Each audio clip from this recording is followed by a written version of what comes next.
चौकशीपर्यंत मी तसंच देवेंद्र फडणवीस साहेब, एकनाथराव शिंदे, आमचं महायुतीचं सरकार आणि महायुतीचे सर्व सन्माननीय आमदार, आम्ही जो अर्थसंकल्प मी सादर केला 7,20,00,000 कोटीचा, त्या सगळ्या अर्थसंकल्पाच्या गडबडीमध्ये होतो आणि मला या अर्थसंकल्प तयार करत असताना राज्याला किंवा राज्याच्या एकंदरीत कारभाराला आर्थिक शिस्त लावायची होती. कारण आपलं राज्य हे शाहू फुले आंबेडकरांचं राज्य आहे आणि या राज्याला पुढे नेत असताना काही गोष्टी निवडणुकीच्या आधीच्या काळामध्ये विधानसभेच्या घडलेल्या होत्या. शेवटी आर्थिक शिस्त ही महत्वाची असते आणि त्याच्यामुळं काही बदलांचे निर्णय मी बजेटच्या रूपाने राज्याला सांगितले. रिप्लायच्या निमित्ताने त्यामध्ये इतर काही मी माझी भूमिका मांडली आणि देवेंद्रजींनी पण एकनाथरावजी पण वेगवेगळ्या चर्चेच्या निमित्तानं राज्य सरकारची साधारण काय भूमिका आहे ते सांगण्याचा प्रयत्न केला. आम्ही जास्त करून यावेळीचा अर्थसंकल्प मांडत असताना मी माझ्या डोळ्यासमोर शेतकरी, उद्योग, आरोग्य, उद्योगांचा रोजगार आणि तुमचा शिक्षण या सगळ्या बाबींना अधिकचं महत्व देण्याचा प्रयत्न केला. हे काय विरोधकांनी जी टीका करायची ती केली तर त्यांचा अधिकार आहे, पण मी त्याला उत्तर देत असताना किंवा मी तिघांनी उत्तर देत असताना आम्ही अतिशय वास्तववादी भूमिका, व्यवहारिक भूमिका आणि इतर राज्यांचं देशामध्ये जी परिस्थिती झालेली आहे तशा पद्धतीनं तुमच्या माझ्या राज्याची परिस्थिती न होऊ देता, विकास कामावर देखील कोणताही परिणाम न होऊ देता आपण त्याबद्दलचे सगळे काही निर्णय घेतलेले ही बाब मी आपल्या सगळ्यांना सांगू इच्छितो. त्याच्यामुळं माझी बारामतीमध्ये येण्याची जरा गॅप पडलेली होती आणि आज मी आपल्या परिसरामध्ये आलेलो. खरं तर मला वाटतं 30 तारखेला पाडवा, पुढील पाडवा, नवीन मराठी वर्ष सुरू होत आहे. आज तारीख 28 आहे. त्याच्यावर उद्याचा येणाऱ्या 30 तारखेच्या गुढी पाडव्याच्या मी आपल्याला सगळ्यांना हे नवीन वर्ष सुखाचं, समृद्धीचं, आनंदाचं, भरभराटीचं जावं अशा प्रकारच्या मनापासून शुभेच्छा देतो. तसंच ईद मला वाटतं परंपरा ही महाराष्ट्राची, ही रणजिंग राजा छत्रपती शिवाजी महाराजांनी हिंदवी स्वराज्याची स्थापना करत असताना ती शिकवण हिरेवण काका आणि वामनराव तावरे वाईट चेअरमन होते. त्याच्याचे कितीतरी मान्यवर आज आपल्यात नाहीये. जे आपल्यात नाही त्यांना सगळ्यांना मी भावपूर्ण श्रद्धांजली अर्पण करतो त्यांच्या पुढं आणि छत्रपती शिवाजी महाराजांच्या पुढे नतमस्तक देखील होतो. आज हे सगळं मागण्याचं कारण म्हणजे तुम्हाला माहिती असेल, मालवणला एक समुद्राच्या कडेला पंतप्रधानांच्या शुभ हस्ते शिवाजी महाराजांचा उभा पुतळा याचा अनावरण झाला. त्या कार्यक्रमाला मी होतो, एकनाथराव शिंदे होते, देवेंद्रजी होते, पंतप्रधानांच्या हस्ते होतं, त्याच्यावर साजिद हस्ते होते, PWD मिनिस्टर त्यावेळेस रवींद्र चव्हाण होते, ते होते आणि नंतर काही त्याच्यामध्ये गडबड झाली, काही चुका झाल्या आणि त्याच्यातनं वाऱ्याच्या वेगाने तिथं नको ती घटना घडली की ज्याचं शल्य सर्वांनाच आहे. त्याच्यात पुन्हा आम्ही सगळ्यांनी लक्ष घातलं आणि समुद्राच्या कडेला खाऱ्या हवेमुळं सगळं ते स्थित गंजून जातं. म्हणजे आता आम्ही मुंबईमध्ये राहतो तर जे समुद्राच्या कडेला राहतात त्यांचे फ्रीज वगैरे काही वर्षात बदलावे लागतात, सगळं सडून जातं. ते खाली हवा त्याला सगळ्या लोखंडाला बाद करून टाकते आणि त्याच्यामुळे तो फटका तिथं बसला. नंतर आम्ही मात्र ते काम करत असताना आता ते काम अंतिम टप्प्यामध्ये आहे. साधारण स्टेनलेस स्टील जे मटेरियल तिथं वापरलेलं आहे का तर ते गरजूच नाही, स्टेनलेस स्टील गरजच नाही आणि तशा पद्धतीचं मटेरियल वापरलं. मला किशोरराव मगाशी म्हणाले किंवा दादा इथं पण आपलं त्या पुतळ्यांच्या मला वाटतं अश्वारूढ पुतळ्याच्या खालनाचं पाणी पडायचं आणि ती एक तिथं व्यवस्था केलेली होती. परंतु ते पाणी पडून पडून त्याच्यामध्ये तिथं असणारे स्टील हे गंजलेलं होतं आणि मला वाटतं तुमचा ग्रॅनाइट हा तिथे खराब झाला होता असं तुम्ही मला मगाशी सांगितलं. छत्रपती शिवाजी महाराज, छत्रपती संभाजी महाराज, महात्मा ज्योतिराव फुले, सावित्रीबाई फुले, कोटेश्वर कैलासजी होळकर, अण्णाभाऊ साठे, राजेश्री शाहू महाराज, मौलाना आझाद हे सगळे महापुरुष हे आपली दैवत आहे आणि त्याच्यामुळं त्यांच्या कुठं स्मारक असेल, त्यांचे कुठं पुतळे असतील तर त्याची देखभाल करणं हे आपल्या सगळ्यांचं काम आहे.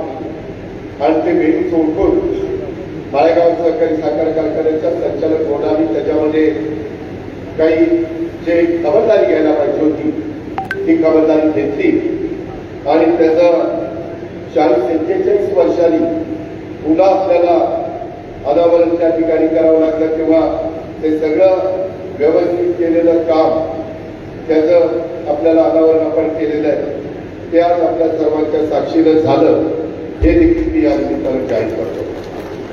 मित्रांनो, युगपुरुष छत्रपती शिवाजी महाराज हे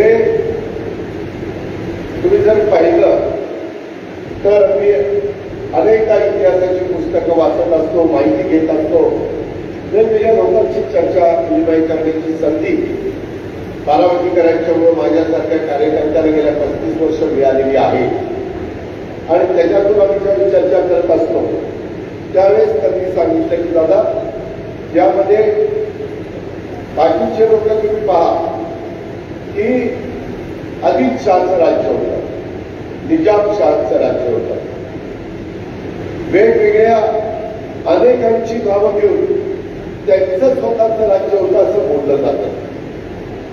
पेशव्यांचं राज्य होतं. परंतु छत्रपती शिवाजी महाराजांच्या राज्याला भोसल्यांचं राज्य कधी म्हटलं गेलं नाही. त्यांचं आडनाव भोसले होतं. भोसल्यांचं राज्य नाही, हे रयतेचं राज्य, हे रयतेचं राज्य. या पद्धतीनं महाराजांच्या राज्याची ओळख उभ्या जगाला आणि देशाला झालेली आहे आणि त्यांनी जे काही आपल्या सगळ्यांच्या समोर आदर्श निर्माण केलेला आहे त्याच रस्त्याने आपण सगळ्यांनी पुढे वाटचाल केल्याशिवाय आपल्याला पर्याय नाही. आपण पुढचं यश संपादन करू शकत नाही. आणि म्हणून आम्ही सातत्याने त्यांचं स्मरण करून त्यांचा जागृती अशा प्रकारचा इतिहास हा डोळ्यासमोर आणून निर्णय घेण्याचा प्रयत्न त्या ठिकाणी करत असतो. ही पण बाब आपण या निमित्तानं लक्षामध्ये घ्यावी आणि अतिशय तिथं आपल्या या सगळ्या माळेगाव संकुलाला, माळेगाव साखर कारखान्याला ज्या महाराजांच्या अश्वारूढ पुतळ्यामुळं आणि आपलं जिथं इथं कार्यक्रम चाललेला आहे त्या बाबतीमध्ये आपल्या शिवतीर्थ मंगल कार्यालय आणि हा सगळा परिसर त्याच्यामुळं एक वेगळ्या प्रकारची आपली शोभा इथली वाढलेली आहे आणि त्याचा रास्त अभिमान माझ्या तमाम शेतकरी बांधवांना आहे, माझ्या कामगारांना आहे, आमच्या सगळ्या अधिकारी कर्मचाऱ्यांना आहे. ही पण गोष्ट तुम्ही त्या निमित्तानं लक्षामध्ये घेतली पाहिजे. आज माझ्याकडे मगाशी बरेच लोक काही ना काही चिंता देत होते, निवेदन देत होते ते मी वाचत होतो आणि त्यावेळेस केशवरावांचं भाषण चाललेलं होतं. थोडंसं मला म्हणावं तसं ऐकायला येत नव्हतं परंतु ते माहिती देण्याचा प्रयत्न करत होते. 24-25चा वेळेंगा हा नुकताच आपला सगळ्यांचा त्या बाबतीमध्ये पूर्ण पार पडलेला आहे. 11,21,000 मेट्रिक टनांचं गाळप त्या ठिकाणी केलं गेलेलं आहे. 11,95 रिकव्हरी आणि 11,98 क्विंटल साखर. कारण आपण त्यावेळेस ज्यूस क्विंटलवर केलं, आपण बीएम क्विंटलवर केलं त्याच्यामुळं साहजिकच आपण त्याच्यातली काही साखर हे इथेनॉल आणि त्या निमित्तानं वापरलेली आहे ही पण बाब आपण ध्यानामध्ये घेतली पाहिजे. आज भाव देत असताना खूप काही चर्चा ही बारामतीच्या मालेगाव सहकारी साखर कारखान्याच्या परिसरामध्ये होती. हे एकदा कारखाना सुरू झाले त्यावेळेस आम्ही जी वापरला घेऊन बसलो सोमेश्वर मालेगाव, त्यावेळेस आमच्या लक्षात आलं पुरुषोत्तम दादा तुम्ही आणि केशवराव तुम्ही पण साक्षीदार तुम्ही माझ्याबरोबर होता. त्यावेळेस आपल्याला असणाऱ्या पैसे जे उपलब्ध झालेले होते त्याच्यात 2800च्या पुढे आपण जाऊ शकत नव्हतो. पहिला ऍडव्हान्स मित्रांनो, मी अर्थ खात्याचा मंत्री म्हणून 11 अर्थसंकल्प सादर केले. मला थोडीशी तरी अक्कल आहे. मी राज्याचा अर्थसंकल्प सादर करतो आणि त्या निमित्तानं तुम्ही प्रमुख असलं किंवा मी सभासद असलो तर मला वाटतच असतं मला जास्तीत जास्त चेअरमन दिलं पाहिजे, संचालक मंडळाने जास्तीत जास्त दिलं पाहिजे.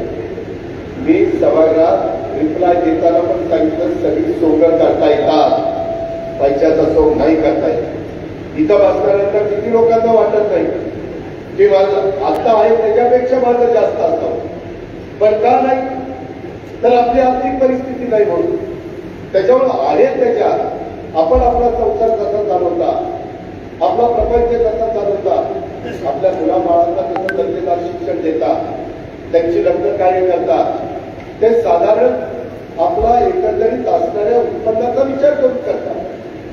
तुम्ही जसं कुटुंबाचा विचार करता तसंही दोघं मालेगाव सोमेश्वर साखर कारखान्याच्या परिसरातल्या सभासदांचा विचार करतात आणि मी राज्यातल्या 13 कोटी जनतेचा विचार करतो. देवेंद्रजी राज्याच्या जनतेचा विचार करतात, एकनाथरावजी राज्याच्या जनतेचा विचार करतात. मलाही वाटत नाही का आता अनेक जण म्हणत होते की दादा मागच्या वेळेस काही जाहीरनाम्यामध्ये कर्जमाफी जाहीर केली. आज तारीख आहे 28. या कार्यक्रमाच्या निमित्तानं महाराष्ट्रातल्या जनतेला स्पष्ट सांगतो 31 तारखेच्या आत आपापले पैसे भरा पीक कर्जाचे. त्याच्यामध्ये जे काही सांगितलेलं होतं ते प्रत्यक्षात कृतीमध्ये येत नाही. कारण 7,20,000 कोटीचा 7,20,000 कोटीचा अर्थसंकल्प सादर करत असताना जवळपास थोडे कमी 65,000 कोटी रुपये 3, 5, 7.5 वीज माफी. वीज माफी म्हणजे तुम्हाला माफ आहे पण तुमचे पैसे आम्ही महावितरणला भरतो. आम्ही म्हणजे तो सरकार. आणि माझ्या लाडक्या बहिणी त्यांच्या 1,500प्रमाणे त्यांना 45,000 कोटीची तरतूद करावी लागलेली आहे. ही गोष्ट ध्यानामध्ये घेतली पाहिजे.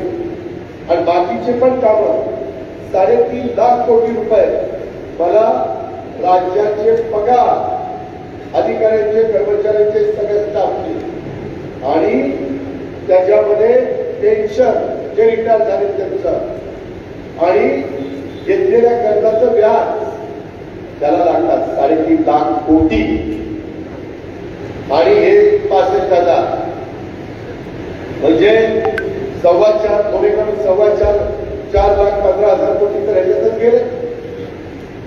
राहिलेल्यामध्ये मला शाळा, त्याला पुस्तकं, वह्या, त्यांना युनिफॉर्म, त्यांचे हॉस्टेल, त्यांचा बाकीचा खर्च, इतर अनेक प्रकारचे खर्च असतात. तुमचे रस्ते, लाईट, पाणी, मूलभूत गरजा या सगळ्या आपल्याला या निमित्तानं द्याव्या लागतात.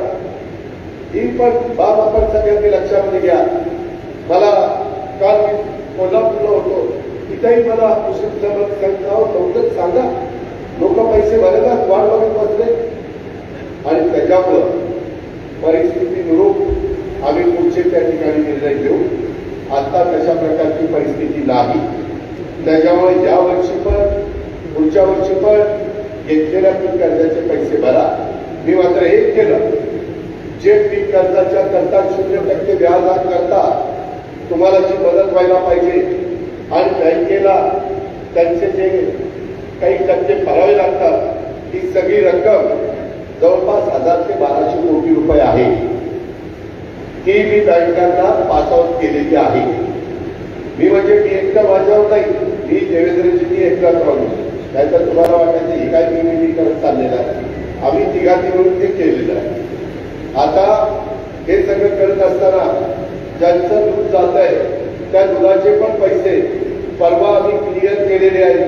बहुतेक दुधावाल्यांना जो तुम्ही घातलेल्या दुधाबद्दल राज्य सरकार तुम्हाला जे अनुदान देत आहे ते पण बहुतेकांच्याकडे जमा झालेलं असेल. जमा झालेलं नसेल, चेअरमन जमा झाले हा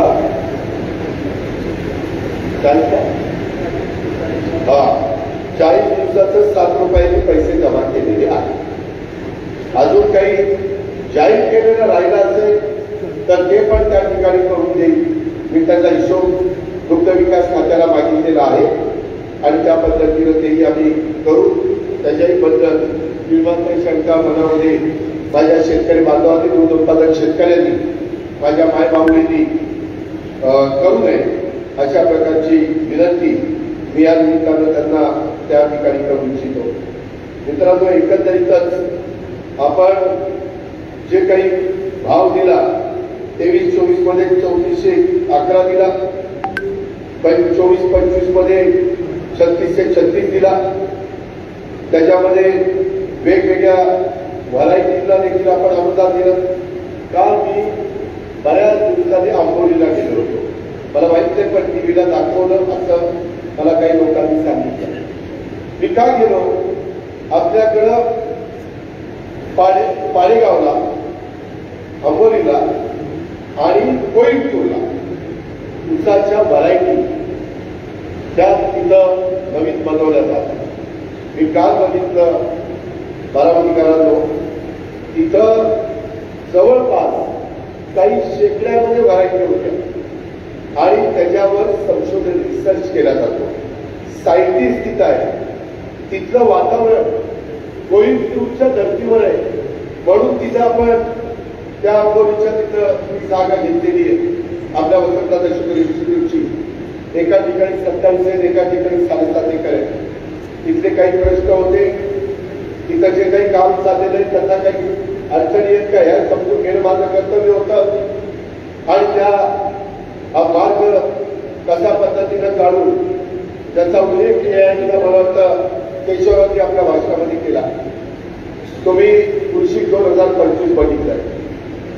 यंदा कृषी विज्ञान केंद्र बारामती त्यांनी पुढाकार घेऊन पण त्याच्यामध्ये सन्माननीय प्रतापराव पवार असतील, नरवडेजी असतील, राजेंद्र पवारजी असतील, या सगळ्यांनी ही जी नवीन टेक्नॉलॉजी जगाने मान्य केलेली आहे, आर्टिफिशियल इंटेलिजन्स म्हणजे कृत्रिम बुद्धिमत्ता, ही आता सगळ्या क्षेत्रामध्ये येणार.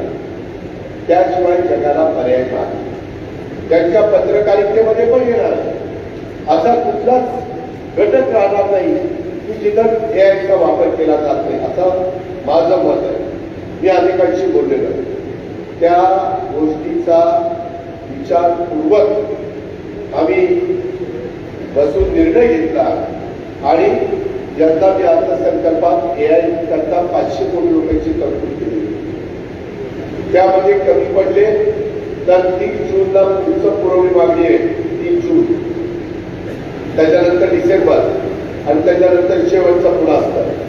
त्यावेळेस मी निश्चितपणे तिथं मुख्यमंत्र्यांशी बोलून मार्ग काढी. आपले माणिकराव कोकाटे कृषी मंत्री, मी परवाच माझ्या चेंबरला या सगळ्या अधिकाऱ्यांची, मंत्र्यांची आणि त्या क्षेत्रातल्या मान्यवरांची बैठक घेतलेली होती. मी त्याच्यामध्ये लवकरच तुम्हाला आपल्या पुण्यामध्ये स्वतः आम्ही पुढाकार घेऊन कृषी क्षेत्रात राज्य सरकारनं ॲग्री हॅकॅथॉन हे नवं पाऊल उचललेलं आहे. त्याचा शेतकऱ्यांना अधिक सक्षम बनवण्यासाठी कृषी क्षेत्रात कृत्रिम बुद्धिमत्ता, ज्याला AI शॉर्ट फॉर्म म्हणतात, सारख्या तंत्रज्ञानाचा प्रभावी वापर गरजेचा आहे.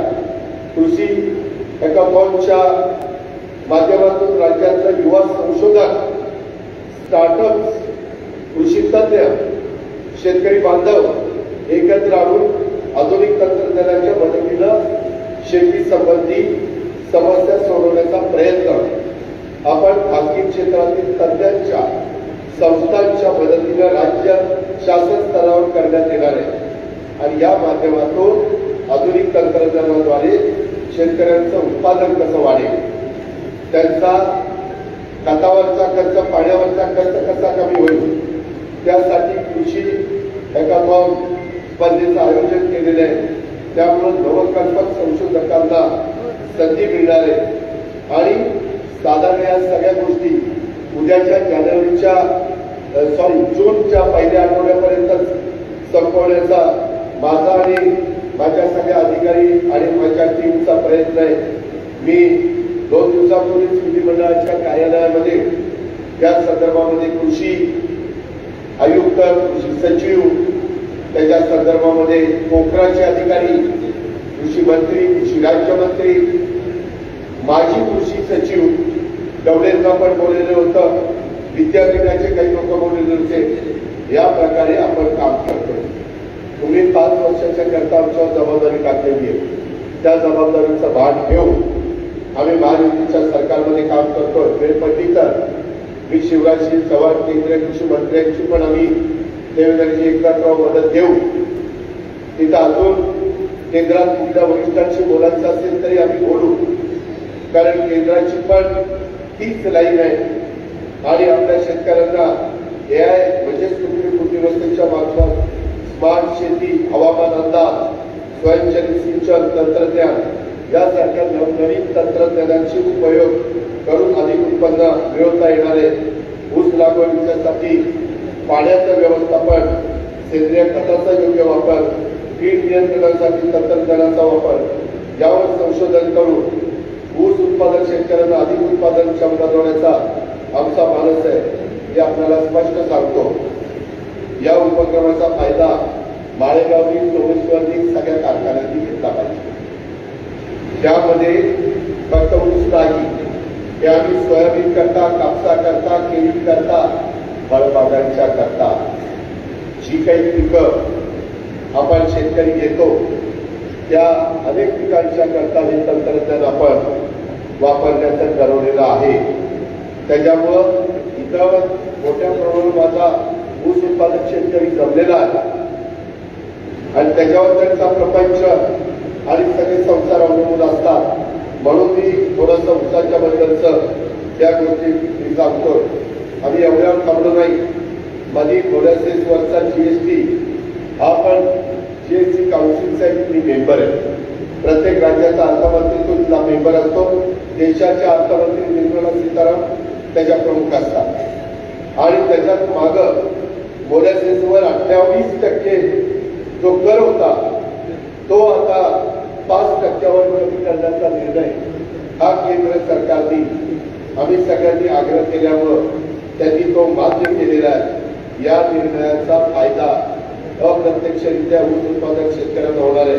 त्यामुळे शेतकऱ्यांना साखर कारखान्याकडून वेगवेगळे त्यांचे जे पैसे असतात ते लवकर मिळतील. मित्रांनो, आता जे काही पैसे देत असताना काही जण म्हणाले अजित पवारांच्या ताब्यात दुसरेही कारखाने म्हणून अजित पवारांनी 1800 रुपयाचं पेमेंट करायला भाग पाडलं. त्यांना विचारा, मी ज्यावेळेस पुरुषोत्तम दादा येतात त्यावेळेस फक्त सोमेश्वर कारखाना माळेगावचा काय निघाला, साखरवाडीचा काय निघाला आणि इतरांचा काय निघाला हे आधी अजिबात डोक्यात घेतले. आपला जास्तीत जास्त भाव हा आपल्यावर कर्जाचा बोजा न करता कसा निघेल हा प्रयत्न आमचा आणि प्रत्येक वेळेस मी तो पार पाडला. माझ्या तर कितीतरी आमच्या नेतृत्वाखाली कारखाने चालतात. काही कारखाने कसे चालतात तुम्हाला माहिती. आज छत्रपतीला माझा उद्या तो तिथं भाव काय मिळतो तुम्ही बघा. वसंत बसलाय समोर, ही वस्तुस्थिती आहे. मला वाटत नाही का माझा तिथं 4000 टन जातो, मला इथं भाव मिळावा. त्यांच्या अडचणी होत्या त्या वेगळ्या पद्धतीनं वन टाइम सेटलमेंट वगैरे करून मार्ग काढला. पण मित्रांनो, तुम्ही आम्ही आज असू उद्या नसू, संस्था कायम राहणार. आणि मी आपल्याला सांगतो, जोपर्यंत माझ्या जीवात जीव आहे तोपर्यंत संस्थेला एवढा देखील चुकीचा कमी लागतो. हा माझा शब्द आहे. मला नाही जमेल त्यावेळेस सभा घेईल आणि सांगेल आता मला जमत नाही. आताही काही लोकांनी मला निवेदन दिले, दादा मी 5-5, 6-6 वेळा निवेदन देतो, आम्हाला का मिळत, आमच्याला मिळतं, तमच्याला मिळतं, तमच्याला मिळतं. तर मर्यादा गॅरंटी तर मला नको केलंय. आणि तरी अजून हा फाईव्ह 100 वेळा सांगितलं, एक तर पुढारपण करा किंवा कॉन्ट्रॅक्टर बघा. तुम्ही पुढारी बसता, माझ्याकडनं कामं घेणार, कामाचा दर्जा नाही राहिला तर तिथं पुन्हा मी अडचणीत येणार. लोक म्हणणार अजित दिसत नाही का, आदित्य तावरेबद्दल बोलतात. आदित्य तावरे काय पुढारी नाहीये, ती देशमुख ते काय पुढारी नाहीये,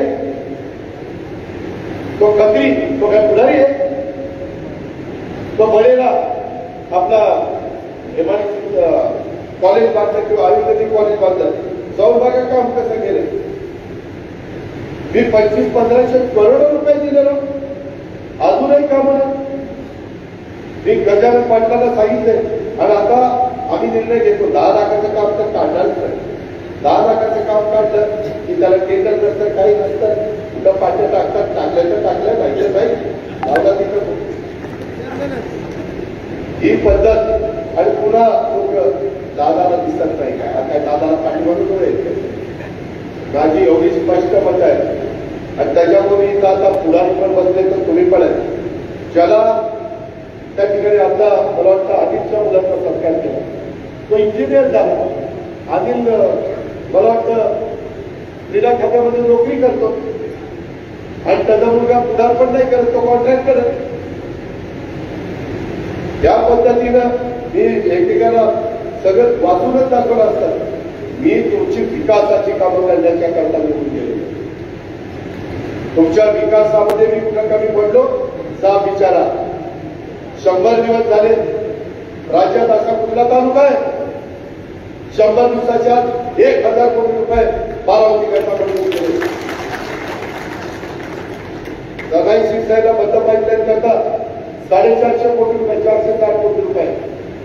आणि तुमच्या असं पशुवैद्यकीय आपलं कॉलेज त्याच्याकरता जवळपास 560 कोटी रुपये झाले का 1000 कोटी रुपये. कधी झालं होतं का याच्यात. म्हणजे आज ही सगळी परिस्थिती असताना आणि तुम्ही वाचलं असेल मी जे निर्णय घेतो ते काय, मी बाकीच्यांचं सारखं कुठं गेलं भेटायला फोटो काढायचा, कुणाला नमस्कार फोटोला गेला की तिथं फोटो काढायचा आणि ते सगळीकडे दाखवायचे. फोटो काढून प्रश्न सुटत नाही. तिथं बसून काम करावं लागतं, कष्ट करावं लागतं, प्रशासनावर दरारा असावा लागतो आणि आपण जे काम सांगतो त्या कामाचं ज्ञान सांगणाऱ्याला असावं लागतं, तेव्हा काम होतं. नाही तर अधिकारी तेव्हाच आम्हाला कुठं उठलो. त्यामध्ये नेहमी स्वर्गीय यशवंतराव चव्हाण साहेब सांगायचे की त्या एखादा कागद दिला तर त्या कागदातला माणूस बघायचा प्रयत्न त्या ठिकाणी करा. आमचे अधिकारी तर नकारातीच घटना वाजवतात, ते त्यांचं काम आहे. आपल्याला ते काम कसं नियमात बसवायचं हे आपलं काम आहे आणि त्या पद्धतीनं आपण करतो. आता करा दिला आज माळेगाव करातो महाराष्ट्रामध्ये एवढे सगळेजण कॅपॅसिटी वाढवतात. काल मी कल्लाप्पा दादा आवड यांच्याकडे होतो, त्यांचं वय वर्ष 93 का 95 झालं. काल मला बक्षीस वितरणाला मी गेलो होतो कोकोच्या, तिथं प्रकाश आव्हाडे पण होते आणि त्यांचा मुलगा राहुल आव्हाडे पण होता, तो आता आमदार झाला तिथं. त्यांचाही कारखाना महाराष्ट्रात सगळ्यात मोठा कारखाना 2 टँकरमध्ये आणि सगळ्यांनी कारखान्याची कॅपॅसिटी वाढवली. मित्रांनो काल अजिंक्य दादा सहकारी साखर कारखान्याचे चेअरमन आणि आमचे बांधकाम मंत्री मी मी 11 11:30 एअरपोर्टला आलो कोल्हापूर. तिथं एअरपोर्टला थांबलो. तर काय झालं राहिले का थांबला? म्हणजे माझ्या कारखान्याची विस्तारवाढ करायची आहे, माझे हेही काम आहे आणि एक्झिक्युटिव्हकडनं माझा प्रस्ताव 31 तारखेच्या आत गेला पाहिजे. म्हणजे हे सगळेजण आता कॅपॅसिटी वाढवतात. आपल्याला माळेगाव सोमेश्वरच्या कार्यक्षेत्राला मर्यादा आहे. त्याच्याकरता आपल्याला जनाई सिंचाई बंद पाईपलाईन मधलं पाणी घेण्याशिवाय आपल्याला दरा दिला उपसा सिंचन योजनेचा मी मागं इलेक्शनच्या आधी सांगितलेलं होतं. त्याच्या संदर्भातला सर्वे आणि बाकीच्या गोष्टीला पैसे दिले. ते काम त्या ठिकाणी सुरू झालंय. माझी राधाकृष्ण विखे पाटील साहेबांची आणि संबंधित अधिकाऱ्यांची बैठक झाली. मी त्याचा पाठपुरावा करतोय. कुबलला ते सांगितलेलं आहे. मधला टापू हा आपण ओरिसा खाली त्या ठिकाणी आणतोय, पाणी उपलब्ध करून देतोय. काही 1,000 कोटी रुपयाचं ते काम आहे. काय 1,000 कोटी रुपये? कुठला आमदार त्या ठिकाणी 1,000 कोटीचं काम एका पद्धतीनं मंजूर करून देऊ शकतो? हे का करतोय? कारण उद्या सोमेश्वर आणि माळेगावला ऊस कमी पडणार आहे. यांनी यांचे घास वाढवलेले. उद्या त्याला त्याच्यामध्ये ऊसच घालावं लागेल. दुसरं घालून काय निघणार नाही. त्याच्याकरता आपल्याला आहे त्या पाण्याचा प्राकृतिक वापर करावा लागेल, मदत करावी लागेल. मी काही त्या ठिकाणी आणलं की लगेच सांगतो आमच्या विहिरीचं काय, लाईन केलं आमचं काय, त्या खालच्याचं वाटोळं झालं तरी चालेल, आमचं काय. याबद्दल एक राज्य सरकारने धोरण घेतलंय की इथून पुढे धरणांची कामं सगळी त्यावर न करता बंद पाईपलाईन बंद. आपल्या जुने म्हणून ठीक आहे, परंतु एवढं पाण्याचं वेस्टेज होतं की काय कृत्य केलं ते सांगत नाही. कारण हे टीव्हीला मी दाखवत दादा असं बोलला, मला त्याचा दुसरीकडे त्रास होतो. पण याही वर्षी तुमचा कॅनॉल जून पर्यंत बंद केला जाणार नाही. आता लगेच केशवराव दादा कॅनॉल जून पर्यंत बंद होणार नाही, परंतु कॅनॉलच्या शेजारी लोकांचं कनेक्शन बंद केलंय. आता ते कनेक्शन जर काही काळाकरता बंद नाही केलं तर त्या दत्ता मामांनी काय करावं? कोणी आता नको बनवत का? तिथे काय माणसं आहे का? त्यांचंही काय हक्काचं पाणी आहे का? त्यांनाही केलं पाहिजे काही काळाकरता. आणि जे ब्लॉकची भरली आहे त्यांना किती दिवशी पाणी मिळतो? ब्लॉकची 40व्या दिवशी.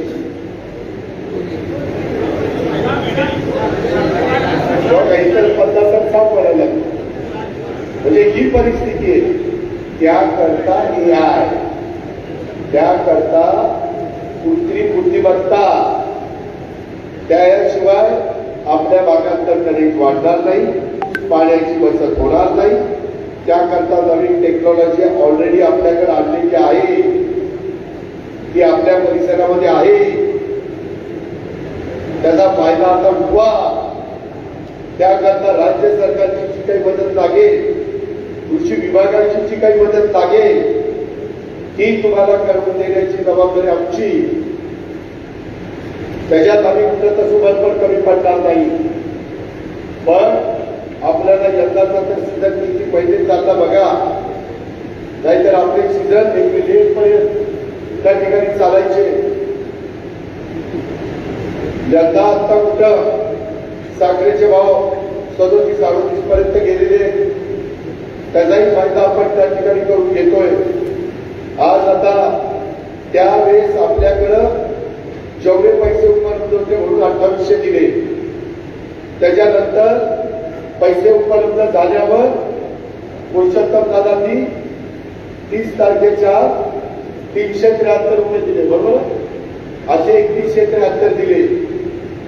त्याच्यामध्ये केशवरावनी त्या बाबतीमध्ये आपल्याला 3411 रुपये दिले.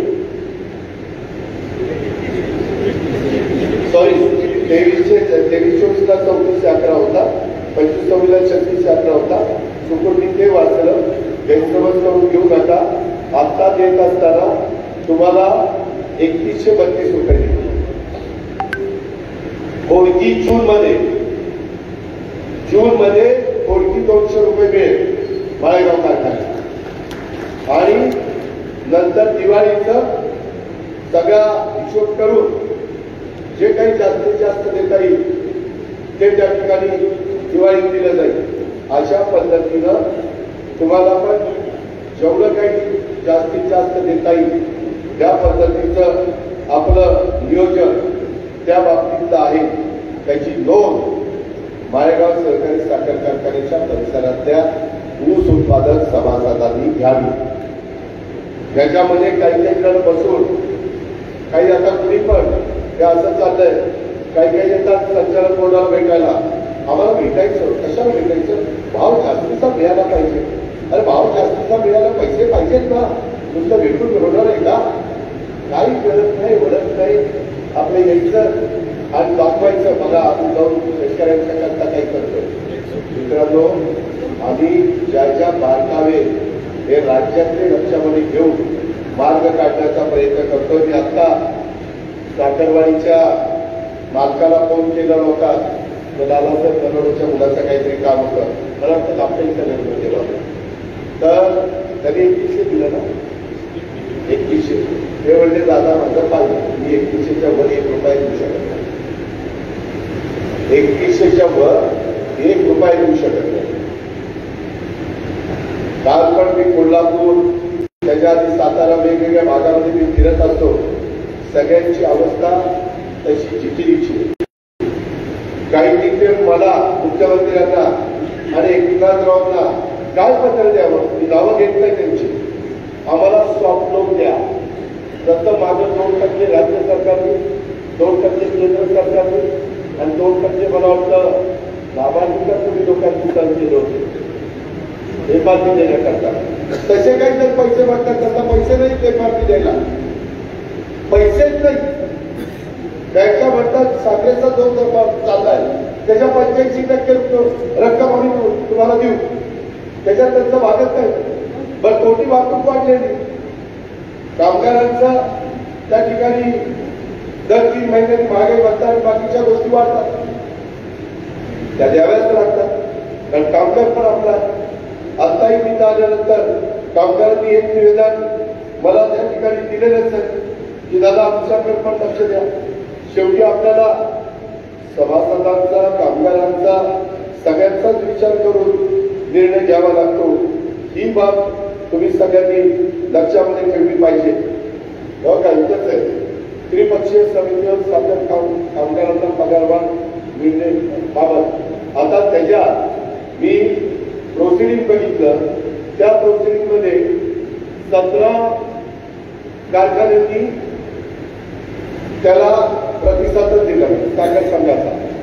फक्त माळेगाव कारखान्यांनी सांगितलं तुम्ही जो निर्णय घ्या द्विपक्षीय कराराच्या बाबतीमध्ये कामगारांच्या वाढीचा, तो कागद दिलवा मगाशी मी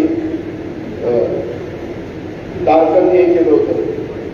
तर त्याच्यामध्ये क्लिअर आणि कुशाल काही जण सांगतात माळेगाव कारखाने पक्षीय कराराला विरोध केला.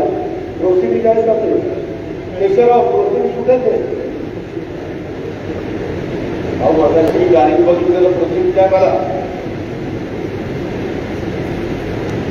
बघा. हे महाराष्ट्र राज्य सहकारी साखर कारखाना संघ ही विषय पत्रिका ठेवली आणि याच्यामध्ये हा विषय मागील 3 त्रिपक्षीय करारांबद्दल वाढत पुढील प्रमाणे 30 नोव्हेंबर 2011 11% वाढ, 4 जुलै 2016 15% वाढ, 4 ऑक्टोबर 2021 12% वाढ, मागील 3 कराराची सरासरी वेतनवाढ 15%. यामध्ये वेगवेगळ्या पद्धतीनं त्याच्यात कामगार संघटनांची मागणी केलेली होती. ती मागणी इथं आहे आणि या संदर्भात साखर कारखाना संघाने अमक्या नंबरने फेब्रुवारी 17 मला वाटतं 19 फेब्रुवारीला महाराजांची जयंती 17ला 25 रोजीच्या पत्राद्वारे राज्यातील गाळप घेतलेल्या सरकारी साखर कारखान्यांकडून कारखान्यांना किती टक्के वेतनवाढ देणे शक्य आहे याबाबत लेखी अभिप्राय मागवण्यात आला होता. त्यानुसार गाळप घेतलेल्या 107 सरकारी साखर कारखान्यांपैकी फक्त 19 कारखान्यांनी माहिती पाठवली. त्यामध्ये 17 कारखान्यांनी 19 पैकी किती टक्के वेतनवाढ द्यावी याबाबत अभिप्राय दिलेला नाही.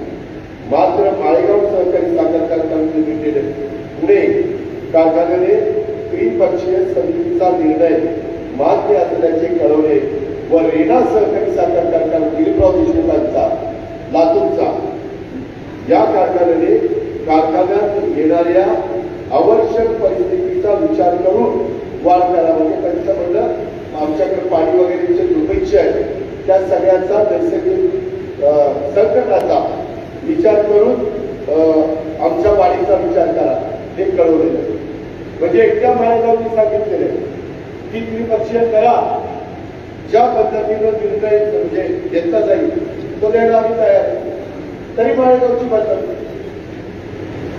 काय होतं, मला पण अनेक सहकारी मित्र फोन करून सांगतात दादा आमच्याची समाधानी असं बोलले, दादा तक्क्याची समाधानी असं बोलले, दादा त्यांनी तिथं बाहेर आंदोलन केलं, त्यांनी अमकं केलं.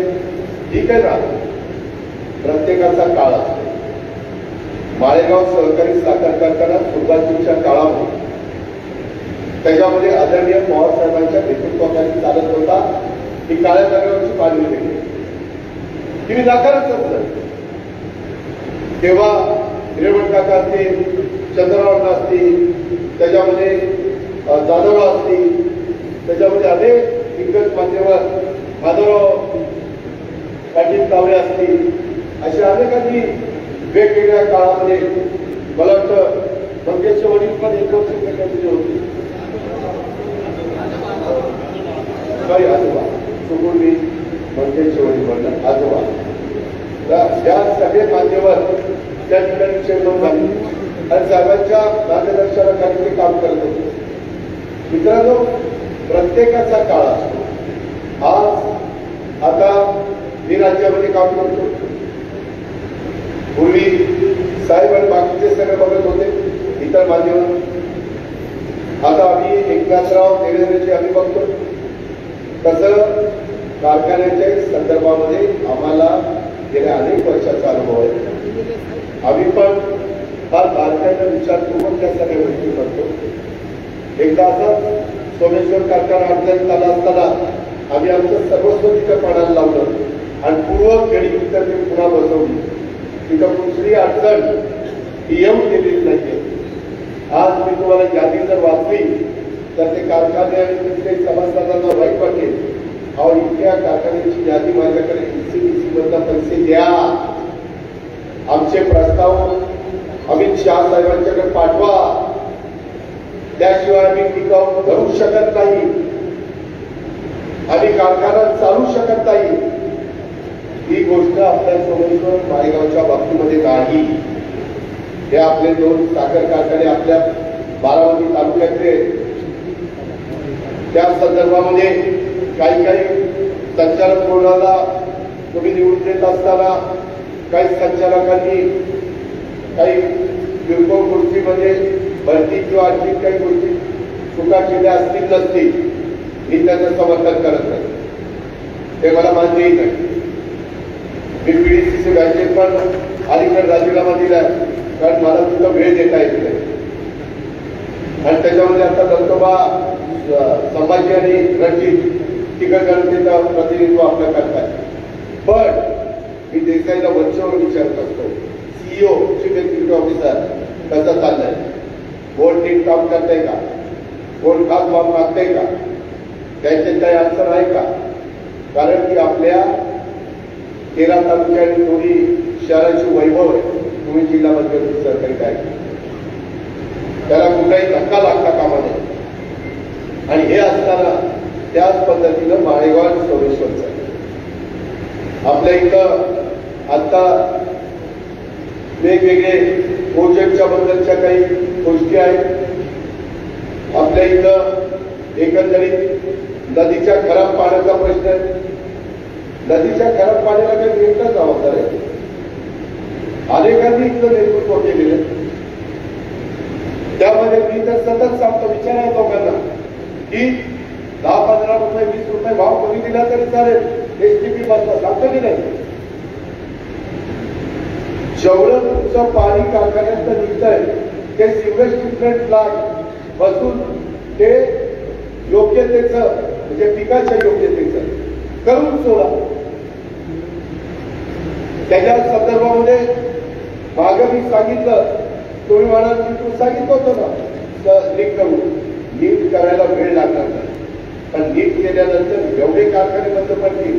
खरंच माझ्या नावाने ओरडायचं नाही, कारण नीट करायला सांगितलं नाही तर कारखानाच बंद केलं. कारण पोल्युशन बोर्ड सगळ्याला नोटिसा काढतात, कारण ते स्लॉटर हाऊस पण आहे तिकडे, काहीतरी 1-2 दुधाचे प्रकल्प पण आहेत. पण त्याच्यात माळेगाव कारखाना पण येणार आहे, सोमेश्वर कारखाना पण येणार आहे, आणि सोमेश्वरच्या पलीकडच्या कुठं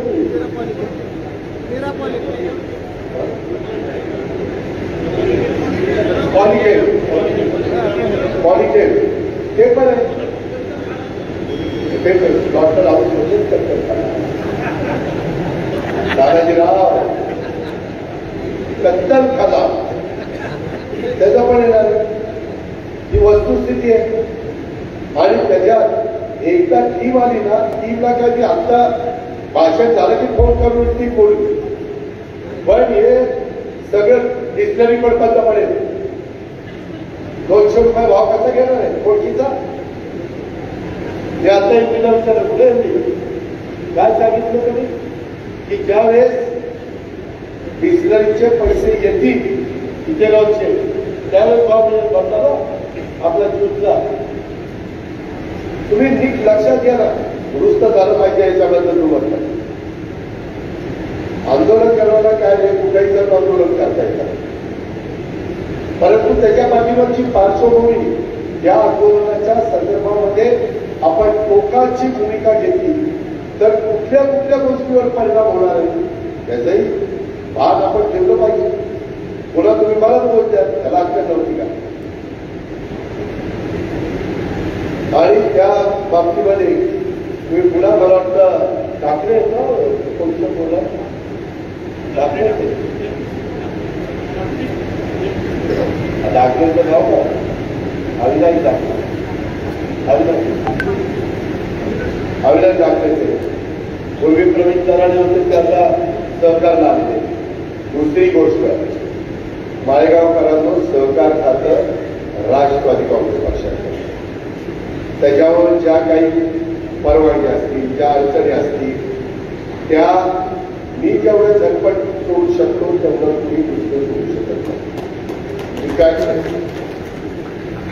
एक्साईज माझ्याकडे, डिस्टरी सगळ्या आमच्या माझ्या अंडर येतात, त्याच्यावर तिथल्या सगळ्या परवानग्या त्या माझ्या हातामध्ये आहेत. भोजन हे आमचे मुख्यमंत्री देवेंद्रजी त्यांच्याकडे ऊर्जा खातं आहे, पण मी पण 10 वर्ष ऊर्जा खातं सांभाळलेलं तुम्हाला सगळ्यांना माहिती आहे. त्याच्यावर त्या कारखान्याशी संबंधित असणारी, आणि हे सरकार 5 वर्ष टिकणार आहे. आता फक्त 100 दिवस झाले.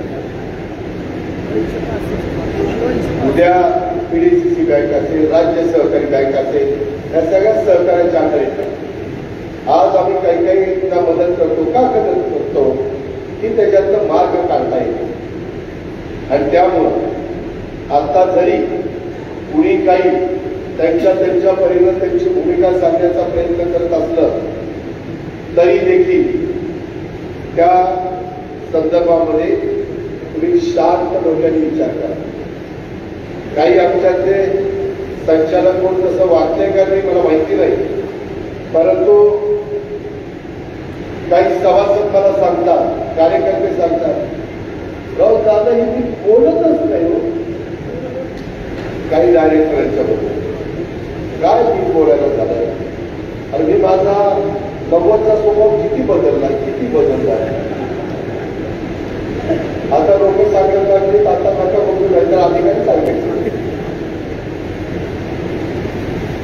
आपल्याला संधी दिल्यानंतर तुम्ही केशवराव पुरुषोत्तमला मालक तुम्ही विश्वस्त 5 वर्ष तुम्हाला विश्वस्त म्हणून जनतेने निवडून दिले. मालक ही लोक आहेत किंवा बाहेर तुमचे घरातले परिवारातले जे काही येऊ शकले नाही ते लोक मालक. त्याच्यावर हे आपलं वैभव आहे. हे आपल्या प्रपंचाला आर्थिक मदत करणारी संस्था आहे. मी नेहमी सांगतो खासदार चुकीचा निवडून गेला तर विकास कामावर थोडा बहुत परिणाम होतो. 4 कामं कमी येतील. आमदार निवडून गेला तर डायरेक्ट तुमच्या प्रपंचाशी संबंध येत नाही. त्याच्यातलं तालुक्याचा सर्वांगीण विकासाला चिड बसेल. तीच गोष्ट जिल्हा परिषद, तालुका पंचायत, नगरपालिका, महानगरपालिका, सरपंच. मात्र साखर कारखाना हा तुमच्या प्रपंचाशी जोडलेला आहे, तुमच्या आर्थिक नाडीशी जोडलेला आहे. त्याकरता तिथं शेवटी नेतृत्व कुणाचं याही गोष्टीला महत्व आहे. आज तुमच्या सगळ्यांच्यामुळं माळेगावचं नेतृत्व मी करतोय, सोमेश्वरचं नेतृत्व त्या ठिकाणी मी करतोय आणि त्याच्यामुळं आज छत्रपती शिवाजी महाराजांच्या आशीर्वाद पुतळ्याचं जे काही आपण नूतनीकरण करा म्हणा काही तिथलं काम केलंय त्यांच्या साक्षीनं सांगतो की मी कुठेही माळेगावच्या सभासदांना भावामध्ये अंतर पडू देणार नाही. कुठेही केंद्र सरकारच्या योजना, राज्य सरकारच्या योजना त्याचा पुरेपूर लाभ हा माझ्या सोमेश्वर माळेगावला कसा मिळेल याकरता मी माझं सर्वस्व पणाला लावी. माझी मोदी साहेबांची पण ओळख आहे, ते तुमच्या लक्षात आलं असेल. माझी अमित शहाची पण ओळख आहे. हे आज प्रमुख देशातले नेते हे तरी मान्य आहे ना. आणि महाराष्ट्रात देवेंद्रजी एकत्र आम्ही आहोत. त्या सगळ्याचा आपण सातत्याने त्या ठिकाणी विचार करा आणि आपल्या इकडे चाललेली विकासाची कामं असतील, आपल्याकडे पुढं मंजूर करायची विकासाची कामं असतील, आपल्यामध्ये आणखी काही महत्वाच्या बाबी आपल्याला करायच्या. आज माळेगाव जसं का टाकतंय तसं आता माळेगाव बारामती, तसं माळेगाव पंचायत, नगरपंचायत तिथेही आपल्याला सुधारणा करायच्या. तिथेही काही करोड रुपये दिलेले, बाकीच्याही गावांना पैसे दिलेले, पुढेही आपल्याला द्यायचे. आणि माझं जे स्वप्न आहे, माझा जो ड्रीम प्रोजेक्ट आहे करा विरामुसा सिंचन योजना, ते झाल्यानंतर तर एवढं काही बदल तुम्हाला सगळ्यांना बघायला मिळेल. त्यावेळेस असणारे माळेगावचे चेअरमन, सोमेश्वरचे चेअरमन त्यांना कुणालाही दुसरीकडे ऊस मागायला जावं लागणार नाही. बरोबर. संपूर्ण ऊस आपल्या आपल्या कार्यक्षेत्रामध्ये मुबलक आपल्याला जेवढा हवा आहे तेवढा त्या बाबतीमध्ये उपलब्ध होईल. पण त्याकरता तुम्ही एआयचा वापर जेही केला पाहिजे. सुंदरराव, योगाते, बाबूराव, त्याशिवाय गत्यंतर नाही. विठ्ठलराव, हे केल्याशिवाय आपल्याला गत्यंतर नाही. त्याच्यामध्ये ही नवीन तुम्हाला सांगत नाही, ते झालेलं आहे, सिद्ध झालेलं आहे आणि त्याचे रिझल्ट मिळालेले आणि त्याच्यामुळं तुम्ही अजिबात घाबरून जाण्याचं कारण नाही. त्याच्याकरता अजून काही माझा प्रयत्न चाललेला आहे. त्याला काही पैसे लागतील. माळेगाव सोमेश्वरच्या परिसरामध्ये इथला सभासद दुसऱ्या कारखान्याला उचलत माळेगाव सोमेश्वर, त्याच्यावर ट्रायल पार्टी अग्रीमेंट करून एआयचा वापर करण्याकरता तुमच्याकडे आता 5-7 काय हजार भांडवल लागत असेल तर सूर्यकांतराव ते नसेल तर मी पुणे जिल्हा मध्यवर्ती सहकारी बँकेला ते पैसे उपलब्ध करून द्यायला लावी. त्याला रिटेबल व्याज लावायला लावी आणि आपलं कनेक्ट वाढलं. आपली काय बचत झाली खताची आणि पाण्याची, तर आपल्याला फक्त जास्त मिळणार नाही. त्याच्यावर काही अडचण नाही. मी परवाच त्या गोष्टीचा विचार उद्या जर आला असतं की आम्ही बसलो असताना त्या ठिकाणी करतो. हे म्हणजे चित्र जे काही त्या सगळ्या गोष्टी राबवत असताना करता येते करी. त्याकरता कधी माळेगावचं इलेक्शन लागेल, आता काही म्हणतात कोण सुप्रीम गेले, कोण काय म्हणताय, पण लागेल तेव्हा कधी आता नजीकच लागेल. त्यावेळेस मी पण तुमच्या सगळ्यांच्या समोर येणार.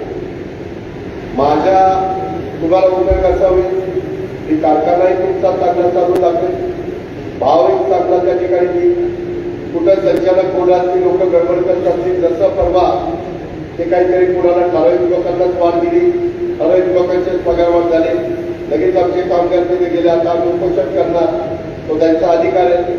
मला ते कळल्यावर म्हणलं काही करू नका, सगळं थांबवलं. अजिबात तुमचं काही उद्देश नाही. त्याच्यामध्ये तुमच्याशी चर्चा करतो, मॅनेजमेंटची चर्चा करतो आणि व्यवहारात जे असतात ते करू. आपण काय बाहेरचे आहे का गावात नाही तुम्ही यायला काय काळजी करू नका. त्यामध्ये इतर गट तुमचं केंद्रातलं काम असेल तरी आपल्याला होणार, तुमचं राज्य सरकारचं काम असेल आपल्याकडे होणार, सहकार खात्याचं काम आहे आपल्याकडे होणार. तसं इतरांचं नाही ना. या गोष्टीचा विचार करा. काही जण वेगवेगळ्या जगाई शिक्षण निधीला दिला बघा. हा काही मुद्दे गुणजवळचाला आपण आधी निधी दिला, त्याचं काम चाललंय. जगाई सिंचाईला आपण निधी त्या ठिकाणी दिलेला आहे. निराकरा प्रस्तावित त्याला आपण निधी म्हणजे पुढच्या कामाला दिलेला आहे. साखर कारखान्याचा इन्कम टॅक्स हा फक्त आणि फक्त अमित शहाच्यामुळे माफ झाला, नाहीतर तुमचं काही खरं नव्हतं. अरे किती वर्ष झालं होतं? किती वर्ष? 20 वर्ष झालं. 20 वर्ष अनेक राज्यकर्त्यांनी काम केलं, नाही कुणाला करता आलं. केसेस चालल्या होत्या, पण आम्ही पहिली ते समजून घेतलं आणि म्हणते असा मार्ग काढतो, सगळं माफ करतो. पुढं एफआरपीपेक्षा जास्त भाव दिला तरी गट न काढता दिला तर त्यालाही इन्कम टॅक्स लावत नाही. आणि त्यामुळं आज कमिशनर माळेगाव जास्त भाव देतात, नाहीतर गेल्या वर्षी 150-200 रुपये टनाला इन्कम टॅक्स दिला गेला.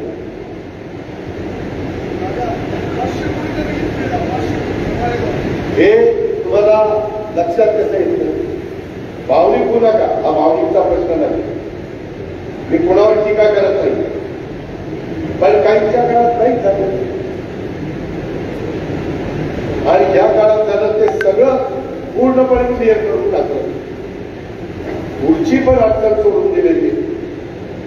शेतकऱ्यांचे हे करता तरतूद केलेली आहे. साखर निर्यातीचा मोठा निर्णय झाला.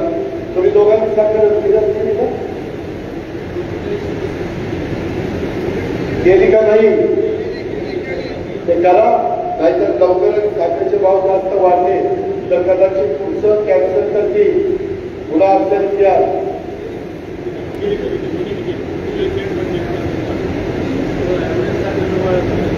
हा बरोबर आहे. तेवढी साखर केल्यामुळं भाव वाढायला मदत करते.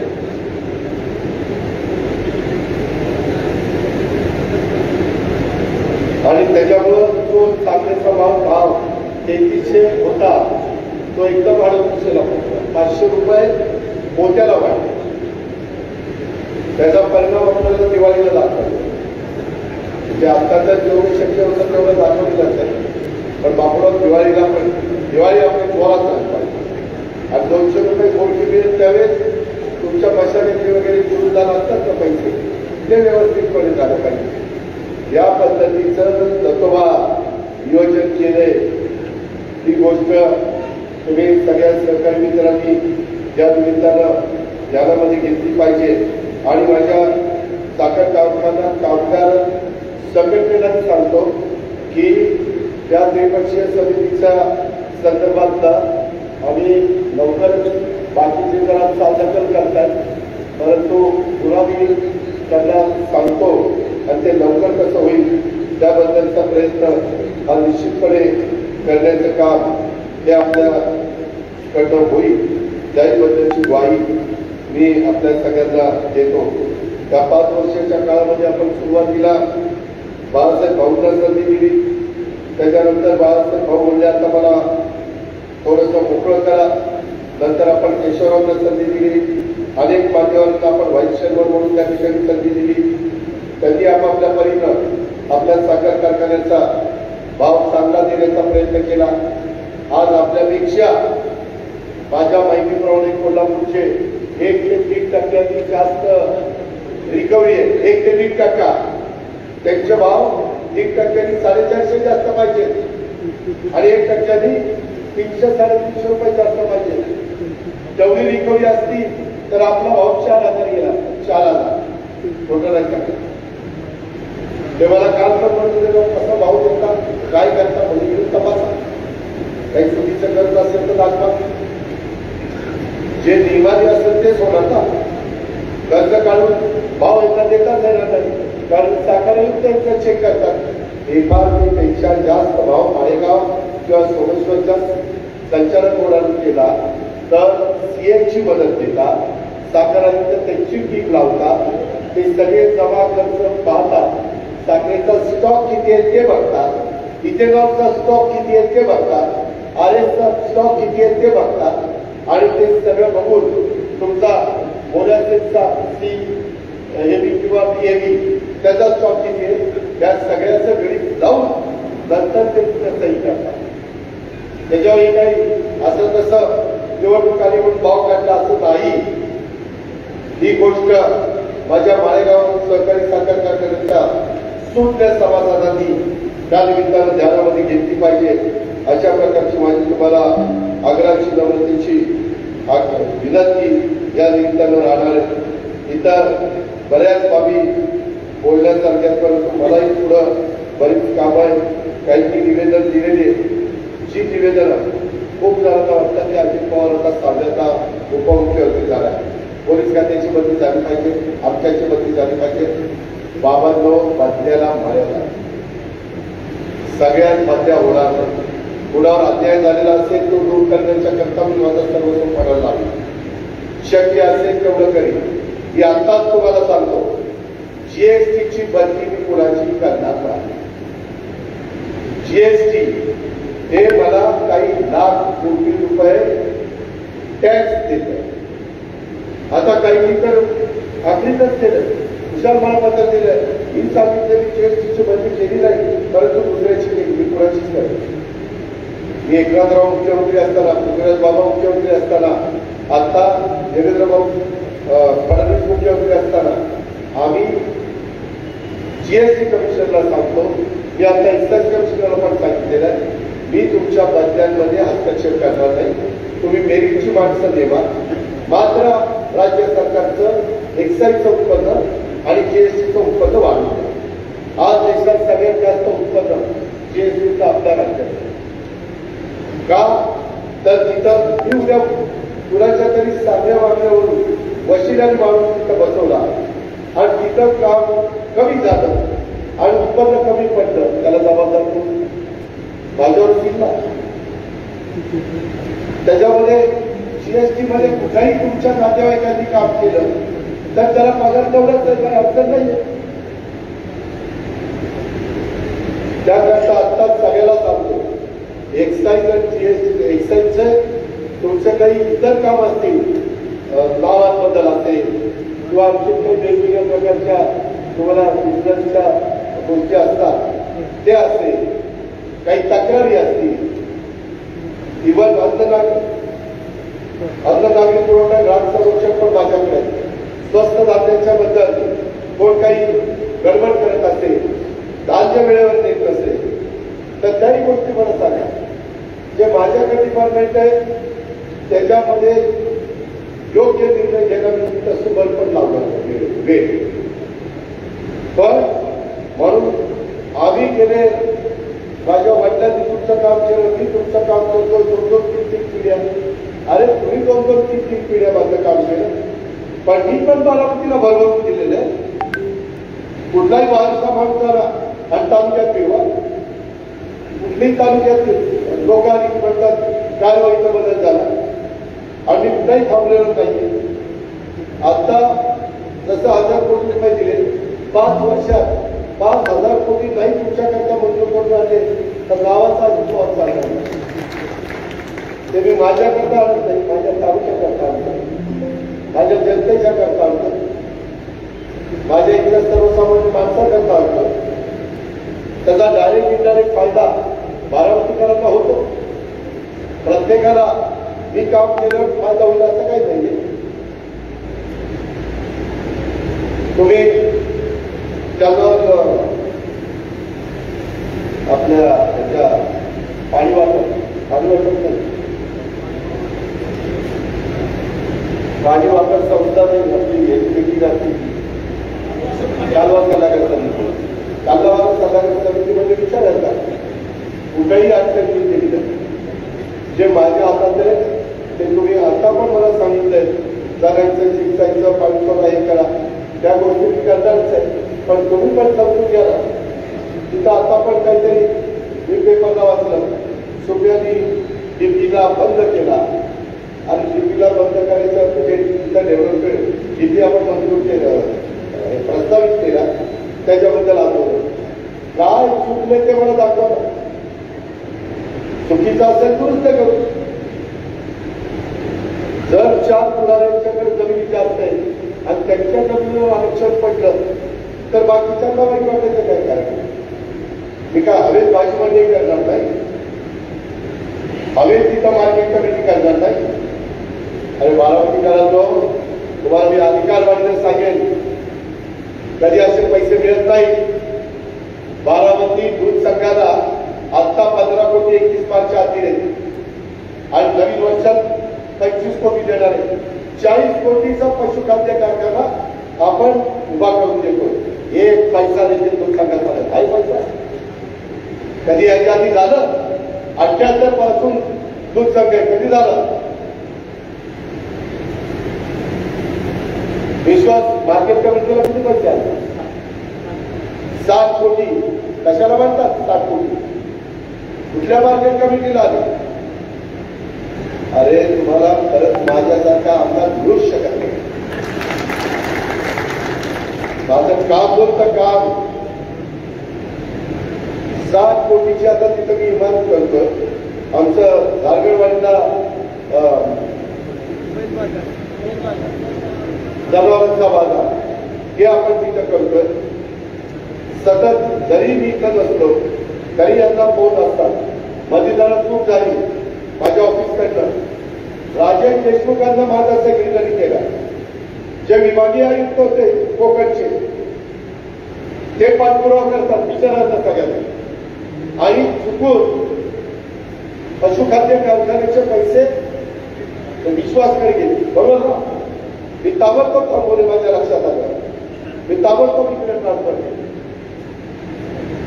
अरे येड्या गावाचं काम नाहीये. हे बाकीचे जे काही कोण विरोध ना त्यांचा घास नाही घास. पण हे काम मी करू शकतो. तुम्ही माझ्या मागे लाखाच्या पेक्षा जास्त मतांची माझं मनच मला सांगतं अरे त्यांनी लाखापेक्षा जास्त पुन्हा म्हणत दिले त्यांचं तुला उतराई व्हावं लागेल आणि म्हणून हे काम मी करतो. जबाबदारी मी पार पाडतो. अजून इतरांच्या पण काही गोष्टी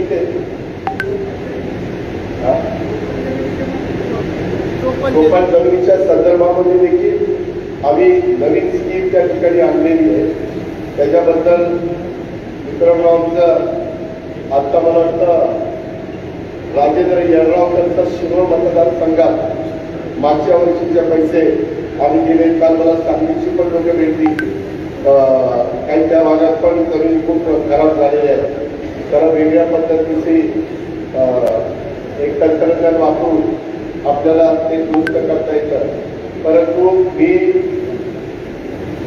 सर्व माझ्या शेतकरी बांधवांना सांगेन आपण एआयचा वापर केला. एआयचा तर तुमच्या जमिनी चोपड होणार नाही. त्याचं कारण असं आहे, ते मशीन तुम्हाला सांगणार आहे की त्याला पाणी किती पाहिजे. आता तुम्ही पाहिजे तेवढं पाणी फार मीठ फुटेपर्यंत पाणी देताय, किंवा तुमची पाणी आता 15 दिवसांनी भरकट तिकडनं बदलवण्याचं सगळं वाटच लागते. त्या AI ते मशीन सांगतं आता उष्णता वाढली, उद्याच्याला एवढं पाणी सोडलं पाहिजे, आता एवढं NPK मिळालं, आता हे त्याच्यातलं कमी पडलं हे दिलं पाहिजे. एवढं ते तंत्रज्ञान विकसित झालेलं आहे. नीरा नदीवर कोल्हापूर ATVMची विशेष प्रवृत्तीसाठी देखील 25 कोटी रुपये आपण मंजूर केलेले. सोनगाव, निरावत, शिरोली, कामेश्वर, नाटे, कोराळे, मुरुड या सगळ्याला 25 कोटी रुपये दिले. फक्त माझी हात जोडून विनंती, कामं होत असताना ही कामं दर्जेदार होतात की नाही त्याची नोंद घ्या. आणि मी आता त्याची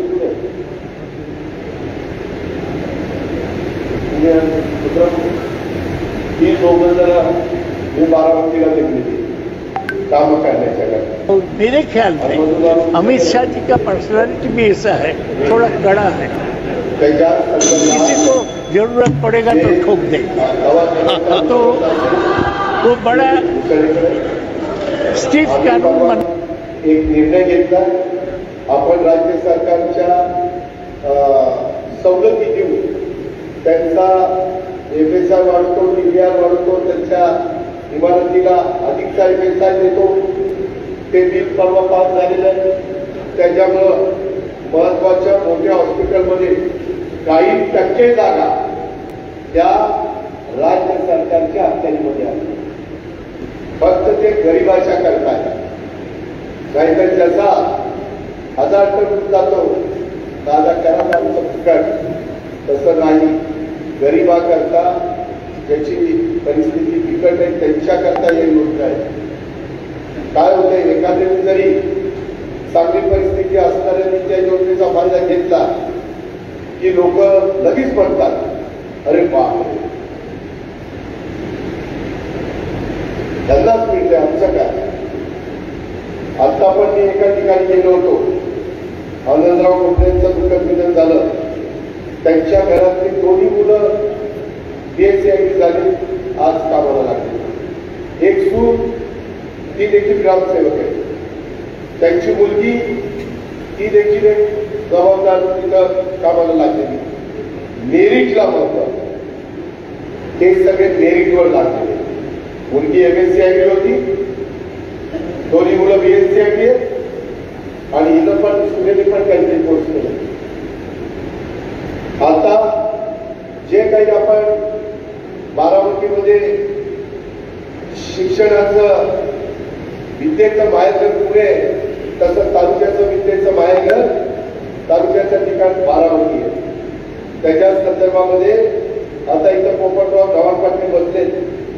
गव्हाण पाटलांच्या घरातली एक उदाहरण म्हणून सर्वसामान्य घरातली मुलं आज त्यांची डॉक्टर आलिया अशोक गव्हाण पाटील ही प्रवरानगरला MBBS होऊन पुढचं शिक्षण त्या ठिकाणी घेतली, MSc हिंदीचा. त्याच्यामध्ये प्रशांती शहाजी गव्हाण पाटील ही USA ला गेली. आज USA मध्ये ही मुलगी आपल्या बारामतीची गव्हाण पाटलाची कन्या तिथं काम करते. हा ओंकार रणजित गव्हाण पाटील हा लंडन UK ला युनायटेड किंगडमला तिथं त्या ठिकाणी व्हाईस प्रेसिडेंट म्हणून तिथं काम करतो. तिथं अजून रणजित गव्हाण पाटील हा युनायटेड स्टेट्स टेक्सास तिथं तो त्या ठिकाणी काम करतो. सगळे शेतकऱ्याच्या कुटुंबातील मुलं आणि मुली आज तिथं कुठे गेली ते बघा. हे उदाहरण आहे. अशी अनेकांची मुलं मुली गेली. हे कशामुळे घडतं? हे शिक्षणामुळे घडतं. हे कशामुळे घडतं? तुम्हाला वेगवेगळ्या प्रकारच्या सोयी सुविधा उपलब्ध झाल्या म्हणून घडतं. एवढ्यावरच नाही, त्याच्यामध्ये अस्मिता अनिल गणपतराव गव्हाण पाटील ही बेस्ट जर्मनीला गेली आणि सुशांत गणपतराव पाटील हा स्वित्झर्लंडला गेला आहे. नितीन हौसेराव शिपरकर पाटील हा ऑस्ट्रेलियाला गेलेला आहे. ही सगळी फोटो हे शेतीवाडी करत असणाऱ्या शेतकऱ्याची मुलमुली आज इथपर्यंत गेलेली आहे. आज उद्याच्याला तुमची पण सगळ्यांची तशा पद्धतीने गेली पाहिजे अशा पद्धतीचा प्रयत्न करा. त्याच्याकरता इन्फ्रास्ट्रक्चर उभं करण्याचं काम पाहतो. मला सांगत आलं इथं या सुविधा आहे, किती सुविधा देण्याचं काम करेल. दादा तुम्ही हे दिलंय पण त्याचा नीट वापर केला जात नाही. तुम्ही माझे जे ऑफिसला लोक बसतात त्यांच्या त्या ठिकाणी त्यांना सांगण्याचं काम करा. मी काही लोक बारामती ठेवले, काही पुण्यामध्ये ठेवले, काही नागपूरला ठेवले आणि काही मुंबईला ठेवले. मी यावेळेस माझा उपमुख्यमंत्री पदाचा स्टाफ मोठा आणि पाठपुरावा करायला हे स्वतः राजेश देशमुख आहे आणि त्यांनी कलेक्टर म्हणून काम केलेलं असल्यामुळे त्यांना बऱ्याच गोष्टी बारकाईने माहिती. ते मला म्हणाले दादा महिन्यातील महिन्यानी माझी पण चक्कर बारामती होती आणि अधिकाऱ्यांना सांगितलं कोणी काही केलं नाही तर ते मला सांगणार की हे अधिकारी ऐकत नाही. मग त्याला कसं ऐकायचं ते मी करतो, ती काळजी तुम्ही करू. पण आपलं काम हे सगळीकडचं पुणे जिल्ह्याचं पण, पुणे शहराचं पण, पिंपरी चिंचवडचं पण. माझ्यावर आता बीडची जबाबदारी आहे. बीडला मी आता विमानतळ त्या ठिकाणी करतो. बीडला अनेक गोष्टी मी त्या बाबतीमध्ये करतो. जी जबाबदारी आपल्याला टाकलेली असेल तिथं लोकांनी पुढं नावच घेतलं पाहिजे की खरं त्यांच्या काळामध्ये काम झालं. अशा पद्धतीनं आपण आपली कामकाजाची रूपरेषा ठरवून पुढं जायचं ठरवलेलं आहे. पुढं आपण जातोय. माझी तुम्हाला सगळ्यांना आग्रहाची विनंती आहे. या सगळ्यांच्या संदर्भात आज जी काही निवेदन केलेली आहे त्याही बाबतीमध्ये मी लक्ष त्या ठिकाणी घाली. आज आपल्या मायगाव सहकारी साखर कारखान्याला पण BSIचा पुरस्कार मिळाला, बरोबर. नंतर आत्ता परवा तुम्ही वाचला असेल राष्ट्रीय उत्कृष्ट कार्यक्षमता सोमेश्वर सहकारी साखर कारखान्याला राज्याचा मिळाला उत्कृष्ट पोषण म्हणून आणि देशाचा मिळाला उत्कृष्ट कार्यक्षमता राष्ट्रीय पुरस्कार. हे काही घोषणा दिले नाही, हे कामात दिले. हे सोमेश्वर माळेगावचं काम चांगलं आहे त्याच्याकरता मिळालेले पुरस्कार. काही तर म्हणत दादा मुख्यमंत्री दादाच दिलेले नाही. हे राष्ट्रीय उत्कृष्ट कार्यक्षमता पुरस्कार हा भारत म्हणजे भारताच्या लेवलला दिला जातो. आणि BSIचे पुरस्कार तर तुम्हाला माहितीच आहे. ते BSI त्याला केला होतं मार्क्स देतो, याला किती मार्क्स त्याला किती मार्क्स आणि त्याच्यामध्ये ते त्या ठिकाणी देत असतात. या गोष्टीची पण नोंद आपण सर्व सहकारी मित्रांनी त्या निमित्तानं घ्यावी. पुढं आता कसं जायचं काय जायचं त्याच्या संदर्भामध्ये मी तुमच्या काही सूचना असल्या तर बाळासाहेब तुम्ही येतात, केशवराव तुम्ही येतात, मायगावशी संबंधित मदनराव तुम्ही येतात, सगळ्यांनी काही उपयुक्त सूचना करा. त्याच्यातनं कुणाला रिपीट करायचं, कुणाला नवीनला संधी द्यायची. पण अतिशय जो आपली परंपरा भावाच्या बाबतीमध्ये राज्यामध्ये पहिल्या क्रमांकाचा भाव देण्याची जी आपल्या दोन्ही कारखान्यांनी जोपासलेली आहे ती पुढं पण 5 वर्ष आपल्याला जोपासायची. त्याकरता तुमच्या सगळ्यांच्या पाठिंब्याची गरज, तुमच्या सगळ्यांच्या पवित्र मताची गरज, तुमच्या सहकार्याची गरज. कारण मी किती चांगलं काम करायचं ठरवलं तर तुम्ही जोपर्यंत माझ्या पाठीशी उभं राहणार नाही, तुम्ही जोपर्यंत सहकार्य करणार नाही, पुढं किती साधन होतील काही माहिती नाही. वेगवेगळी जण वेगवेगळ्या पद्धतीनं विचार करतात, परंतु तुम्हाला प्रपंचाचा विचार करायचा आहे. ही गोष्ट मात्र माळेगाव सहकारी साखर कारखान्याच्या कार्यक्षेत्रातल्या माझ्या सभासदांनी किंवा माझे कामगार पण बरेच सभासद आहेत, त्यांनी पण त्या गोष्टीची नोंद त्या ठिकाणी घ्यावी. आणि ज्यांचा राजकारणाशी संबंध आहे परंतु इमारतीद्वारे शेतीवाडी करतायत त्यांना एआयचं तंत्रज्ञान देण्याच्या करता आणि बाकीच्या सगळ्या अडचणी दूर करण्याच्या करता तुम्ही आजपर्यंत मला तशी साथ देत आलेला आहात, तशी उद्याच्याही काळामध्ये तुम्ही साथ द्यावी अशा प्रकारची आग्रहाची नम्रतेची कळकळीची विनंती करतो.